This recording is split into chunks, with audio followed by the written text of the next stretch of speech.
The Indivisible Guide was a really influential part of how Democrats and liberals approached power, and Congress in particular, after Trump and the Republicans won power in Washington in the 2016 election.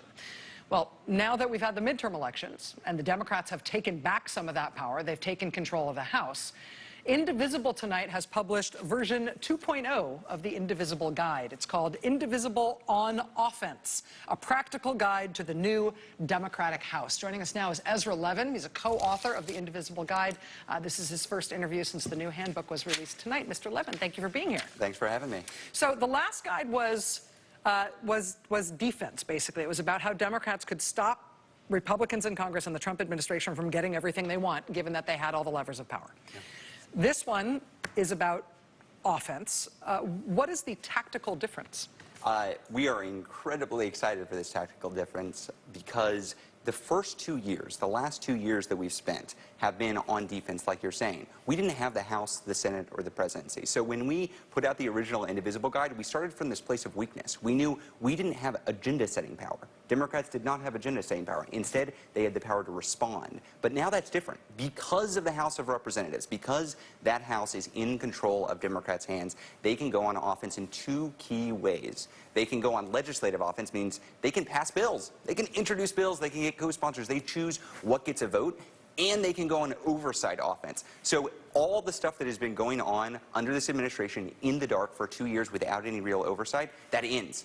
Now we can shine a light on it. And that's the big, big difference heading into the next 2 years. But in terms of legislative offense, I mean, you say explicitly in the guide that we can safely assume that the vast majority of good legislation passed in the House will die in the Republican-controlled Senate. If nothing that they pass will actually become law or policy, then how much offense is that? So on legislative, there are two types. So this gets complicated, which is why we put out a guide, right? So there are two types of legislative offense. One is there are must-pass bills that are going to go through in the next Congress. Things like a budget. In order for government to keep on running, they've got to pass a budget, and every budget requires both Republican and Democratic votes. Now, what we're seeing now is in the House of Representatives, Democrats are going to be able to put their stamp on any budget that goes through. That's a chance to actually get real wins, not just pass bills that are going to sit in the Senate, but actually change law. Now, the second thing, though, is what you're pointing to here, that a Republican senator or President Trump is not going to sign a good progressive bill. And look, I think that's right. But the next 2 years are going to be when the Democratic Party debates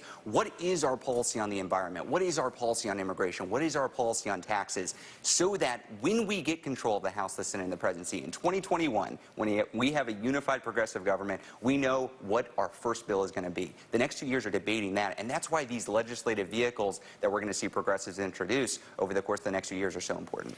In the first guide, I think the thing that made it catch on the way that it did, and we talked about this at the time that it came out, was that it was a little bit counterintuitive.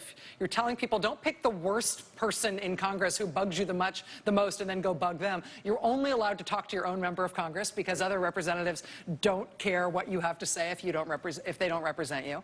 But it was also very practical in terms of how to most effectively communicate with and pressure your representative, whether they were on your side or not.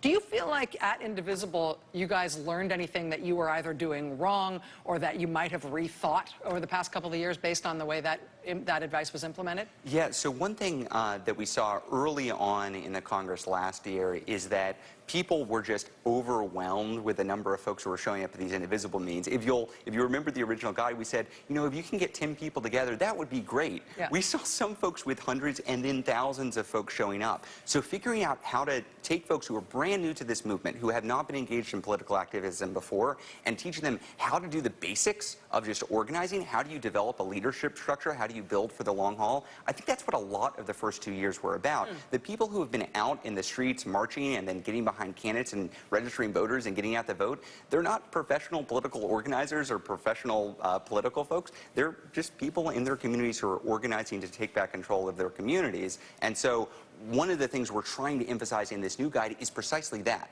This is not going to be something where we just flip a switch and suddenly we accomplish everything we want to do. We have to fight on our home turf. So the thing that does not change is something you brought up here, which is, look, we're in a representative democracy. And what that means is, like them or hate them, talk to your own representative. Talk to your own representative, because your representative is your voice in the House, your 2 senators are your voice in the Senate. And that's where we're going to have power. And one of the really exciting things about Our moment right now is it doesn't matter if your member has been there for years, if they were just elected. They sit on subcommittees, they sit on committees that have power over oversight. They can actually launch investigations. They can use hearings in order to really shine a light. And that's what the opportunity is for the next few years. Indivisible 2.0, Indivisible on offense. Esper Levin, thank you. Thank you, Rachel. Appreciate it. All right, we'll be right back. Stay with us.